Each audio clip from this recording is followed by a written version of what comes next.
Get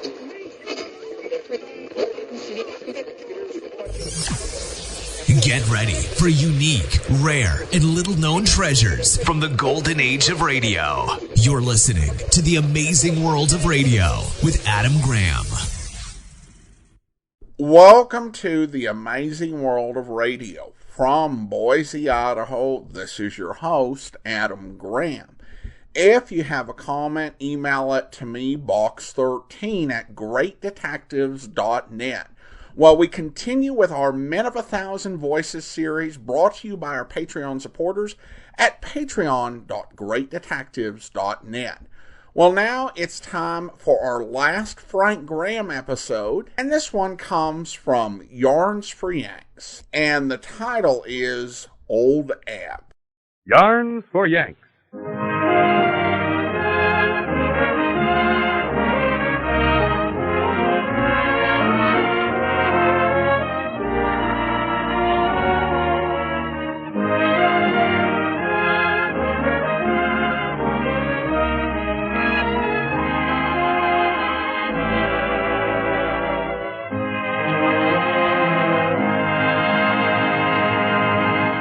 Yarns for Yanks, your favorite yarn spun by America's top storytellers.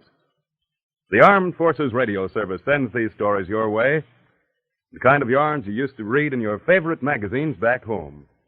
And here to spin a brand new Western yarn is one of America's favorite radio performers, Frank Graham. Hiya, men. Here's a short story that packs a wallop. I hope you'll like the yarn called Old Ab.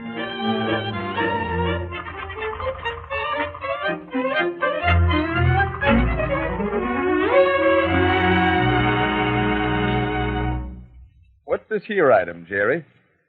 Smiley Connors pointed to a $10 figure marked in the dog-eared ledger that had been kept by the former owner of the Triangle place.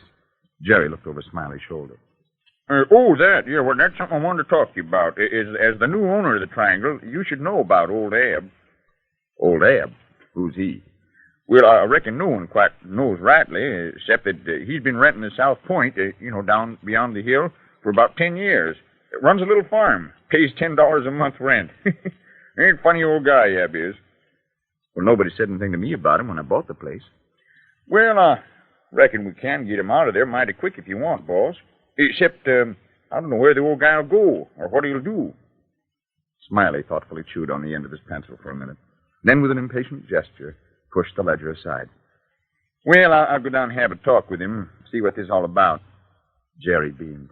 Oh, swell, boss. You see, the boys kind of like Old Ab, and, well, if you could see a way to let him stay, we'd be mighty happy. Smiley was glad of a chance to get away from the ranch house for a while. Anything would be better than sitting there trying to figure whether he was going to be able to make ends meet or not. He'd bought the Triangle place on a shoestring for the money he'd been able to save during his 15 years as foreman of the Barbell outfit. $1,000 was all he'd been able to put in the Triangle, and he was planning to meet his next payment from the profits on his first sale of cattle. But trying to figure it all out on paper was slightly out of his line. Thinking about it, Smiley had to chuckle. Maybe the $10 this old duffer down at the South Point was paying his rent might come in handy after all. And at least it was something to keep in mind. Smiley turned down the trail toward the shack at the end of the cornfield. After all, he'd taken this little ride just to get his mind off his troubles, so why stop and think about him? It didn't take him long to reach the place, and Old Ab heard him coming. He got up from his chair in the sun, came over to hitch Smiley's horse. Oh, howdy. You're Smiley, ain't you? Yeah, that's right, mister. How do you know? Ab tied the reins to a fence post as he answered. Well, it ain't very hard to figure that out. Not many new faces in these parts, and I heard you was coming. Smiley could see why the boys had taken a liking to the old man. He had a disarming, straightforward air about him that invited friendship. When the horse was securely tied, Ab led the way around to the front of the shack. Smiley studied the place. It was a low-lying adobe, as battered and weather-beaten as its occupant, who was now pointing to an old rocker and inviting Smiley to set for a spell. Smiley had no sooner accepted the invitation when Old Ab cocked one eye and spoke. About $10. $10? Oh, you mean the rent you pay on the layout. Smiley anticipated that this would be a plea to reduce the figure. Yep, that's what you came to see me about. Ab's assurance caught Smiley off guard. Well, I reckon that might have been one thing. Mostly I was interested in meeting you, though. Just interested in meeting me, huh? And you're all right, young feller. I think I'm going to like you. Just like that, he said it. And even if Smiley had been intent on doing something about raising the rental figure, he wouldn't have much chance now. As a matter of fact, he found himself deciding that $10 a month wouldn't be much help in raising the next payment anyway. Maybe he ought to tell the poor old codger that he'd let him stay on the place without paying any rent. He even went so far as to put the idea into words. Well, Ab, I was thinking I'm going to like you, too. Tell me, how do you ever make a living out here? Seems to me you'd starve. What? With all them vegetables growing out there? No, sir, not me. Well, how do you get enough money to pay the rent? Oh, rent. Oh, I managed to scrape it up somehow. Well, do you sell your produce or something? Sure, I sell it. Sell what I don't eat myself. Yeah, but who do you ever find to sell it to? Abner's blue eyes twinkled. Well, right now I sell it to you. It took a minute for Smiley to catch on. To me? Wait a minute, you mean we buy our vegetables for the Triangle Ranch from you and you pay us rent? Yep, that's it exactly. Smiley couldn't help but smile. But just the same, he was a bit curious to know just how much old Ab was clearing from the deal. Well, how much do we pay for our vegetables? $12. A week? Jupiter, no. $12 a month. Well, you mean you make a profit of $2 a month? Yep, that takes care of the things I need fine. Of course, you boys furnish me with all the meat I need on the deal, too. Oh, I get along mighty fine down here. Smiley pushed his hat back on his head. Maybe he was going to have a tough time financially, but he wasn't going to take advantage of a grand old duffer like Ab that way. Abner. Smiley spoke in a very businesslike tone. You ain't going to pay rent anymore. We'll still take the vegetables and pay you, but you don't have to pay us nothing. Abner raised a hand from his knee to stop him. Wait a minute. That's mighty nice, you Smiley, but I couldn't do that. Besides, I kind of think you're going to need the money a heap worse than I do. You didn't pay for the Triangle place right out, did you? I better get going, Ab. I got some things to do back at the place. We'll just let our little arrangement ride the way it is for a spell if you want, and maybe we can talk it over later. Abner nodded and grinned and walked around with Smiley to where his horse was tied. Well, I'm glad to have met you, young feller. Come on down and see me any time. Smiley thanked him, waved a friendly goodbye, and rode away. That night, after supper, Smiley collared Jerry in the parlor. Say, Jerry. Yeah, boss. I was down to see your friend. Oh, Abner?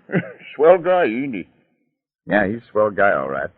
But he's a little, He circled his ear with a finger, a gesture that could have but one meaning. Jerry shrugged his shoulders. Oh, I don't know if he's really off, boss. He's just sort of strange, that's all. Smiley stuffed his pipe as he spoke. Yep. Old Ab's quite a guy. Talks a lot about his money. Even has a whopper about how he got it. Says he had a place of his own once, and then somebody ruined it by discovering oil on it. Says he couldn't be bothered with that stuff, so he just went back to farming. Only this time he rents instead of buying, just in case we strike oil here on the Triangle. Yeah, I wish we would strike oil. I finished working over those books, Jerry, and I don't mind admitting I'm going to have a tough time pulling through. I'll just make it if everything goes all right. Otherwise, well, I reckon I'll have to go back to punching cows myself. When Smiley said what he did that night, he didn't dream how really tough it was going to be. Things went along pretty well for the first few months. Hands were working hard for the new boss, and it looked like the fall roundup would bring enough money to give him a chance to really get the place on its feet. After that, it would be clear sailing. But what he wasn't counting on was... Well, one morning, Jerry came riding in with the news. It was a burning hot day, and there were streams of dirt rolling off his brow. He'd been riding hard and long. Smiley saw him coming, and sensing that something was wrong, hurried out to meet him. What's up, Jerry? Bad news, boss. Bad news. Jerry was panting so hard he could hardly talk. Texas fever. Found 20 steers with it, and it'll probably spread fast. Smiley grit his teeth. Texas fever was all he'd need to ruin him. Okay. We'll have to check the whole herd and try to weed it out. Now, look, Jerry, you go out there as fast as you can. Round up all the boys. Send one of them after a vet. Have him come here right away. Make it fast. The next 2 weeks were heartbreaking. Every man at Triangle worked day and night, fighting the fever that was claiming new victims by the dozen. It was nearly 3 weeks before they finally got it under control.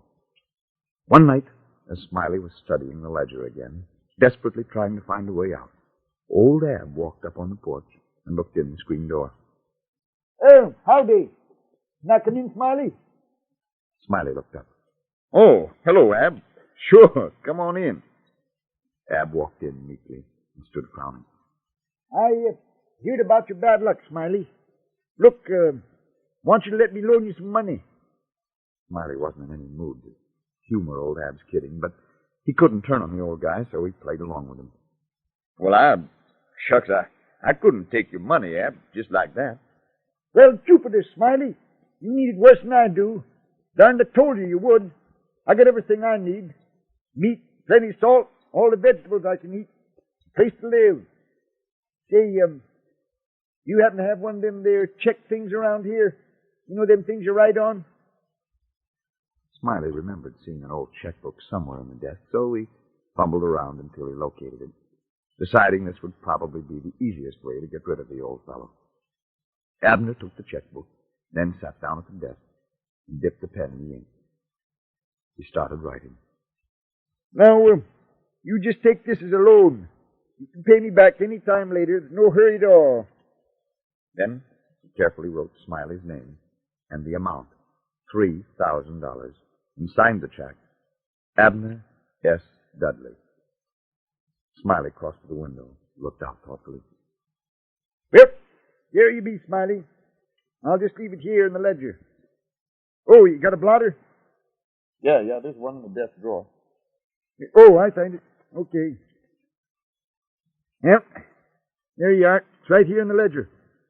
Yeah, okay, thanks, Ab. Sure, you're welcome. Just remember, pay me back any old time you're ready. Yeah. Well, so long, Smiley. Huh? Oh, yeah. Thanks again. Goodbye, Ab. The old-timer shuffled out into the night. Later that night, Smiley decided he was licked, but he also decided to fight to the end. His boys stayed with him all the way. They even agreed to work without pay for a couple of months, if necessary, to help get him on his feet. 7 weeks later, Smiley had delivered his cattle to market and received the money for them just a day before the agent from the bank came to collect the next payment on the plate. Yes, he had money, but not enough. There was one last hope, talking the man from the bank into reducing the amount of the payment, and the minute he arrived, Smiley started trying. Mr. Smith, I had a little bad luck. Texas fever set me back quite a bit. Mr. Smith merely grunted. Smiley continued. Would it be possible to get a sort of extension or delay? Mr. Smith, accustomed to hearing such requests, merely shook his head gravely. Yeah, well, I haven't the money now, but I will have it later. Look, I can show you in my books if you just give me time. Mr. Smith removed his glasses and wiped them with his handkerchief. Mr. Connors, I'm sorry, but what you ask is impossible. We must have the money today. Yeah, but look here, Mr. Smith. Here's my ledger. It shows the whole thing. Smiley opened the ledger in front of the agent, who replaced his glasses and began to glance at it with disinterest. Suddenly, he sat bolt upright in his chair. Why, Mr. Connors, what's this? He held old Abner's check in his hand. Smiley had forgotten about it. Naturally, tried to explain. I can explain that check. Well, I wish you would, Mr. Connors. Abner Stevens Dudley. Why, we've carried his account for years. This is the first check I've ever seen drawn against it. Yeah, you mean crazy old Ab has actually put money in the bank? Put money in the bank? My dear Mr. Connors, Abner Stevens Dudley is worth a fortune. Made it in oil some years ago.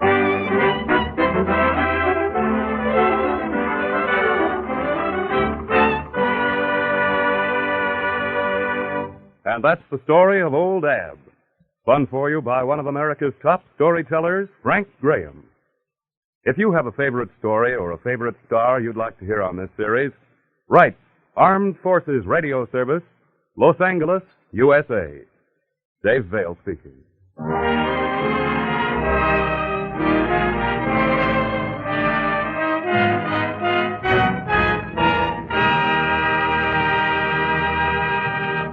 Yarns for Yanks is produced by the Armed Forces Radio Service.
Welcome back. An interesting episode and a good look at the challenges that come with trying to make a ranch or a farm work as a going concern. And to me, this episode calls to mind how much potential for drama that there is in ranching and farming, as this battle of man, against the elements, against all these odds that can come up against him in order to just be able to make a living. There were films like this that my dad used to watch when I was a kid, and I was kind of bored by them, honestly. But I have more appreciation for at least the concept of those sort of films. I think, modern day entertainment, when we're dealing with people trying to follow their dreams, it tends to be only a certain, type of dream. It's like, I want to be a musician, or a dream of doing something really huge in terms of a $1 billion business or flying to the stars. There can be a lot of drama in smaller dreams as well. Of course, this one has a resolution that, I think if done wrong could be a cop-out. But I think it does become this really good payoff, because essentially with Smiley, you've just got a guy who is trying his best and who is kind and who you want to see the best for. So that makes the payoff rewarding. There's so much I liked about him. I think the way he put the arrangement with old Ab in perspective. It wasn't going to solve the ranch's problem one way or another. And sometimes, I think we've all experienced this in the modern world. You'll see people who, they get in a tight situation and they start, trying to cut every little thing. And, in personal budgeting and, in different circumstances, there can be an argument for, taking care of the little things. But sometimes when you're dealing with something where it's a choice between being kind and maintaining good relations and maybe making an insignificant dent in a financial problem, you really have to think about that and make the best choice overall. And Smiley is just, he's incredibly kind, doesn't want to hurt Ab's feelings, which is why he held on to the check. Although we in the audience all had a sense, I'm sure, that Ab was good for it. And Ab is a really good character. Smiley thought he was off in some way, but I don't think he really was, even though, you could argue he was eccentric, and that eccentric, I guess you can argue is what we refer to being mentally unwell if you happen to be wealthy. But I really think with Ab, there's no indication that he's out of touch with reality. He's not harming himself or anyone else. He's just figured out what he wants in life, and he just goes for it. He's got food, he's got shelter, he's got work to do. He's got friends who like him, and he's got quite a bit of money for a rainy day. He's got everything that he needs, and I think that does include both being paid for his vegetables and paying rent. So he feels like he's pulling his weight, and he's making a profit. And I think with him writing that check to Smiley, that's also kind of, and telling him it's a loan, that's also an illustration of the way he approaches life. He could make it a gift, but I think Ab doesn't want to rob anyone of their dignity, of their sense of being able to make it with a hand up, but being able to, in the end, make it for themselves, which is definitely what Smiley's going to want to happen. So it's a marvelous story. It follows, I think, a type of drama we don't see a lot these days, as well as exploring a code and approach to life that is a bit different than what most of us deal with in our everyday lives. Alright, well, that will actually do it for today. If you do have a comment, email it to me, box13@greatdetectives.net. Next week, we will wrap up our Men of 1,000 Voices series with a story told by Paul Frees. In the meantime, do send your comments to box13@greatdetectives.net. From Boise, Idaho, this is your host, Adam Graham, signing off.